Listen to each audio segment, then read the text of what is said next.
You ask Tiger to solve. This deals with linear equations with one unknown. The final result is x equals 4. Let's solve it step by step. Simplify the expression. Expand the parentheses. Simplify the arithmetic.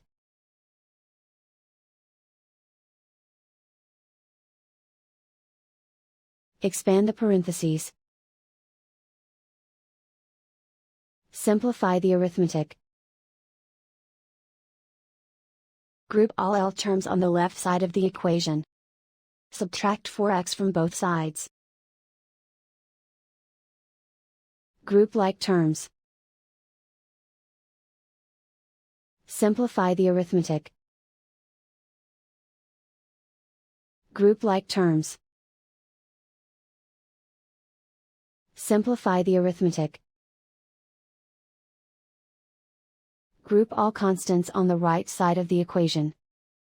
Subtract 8 from both sides. Simplify the arithmetic.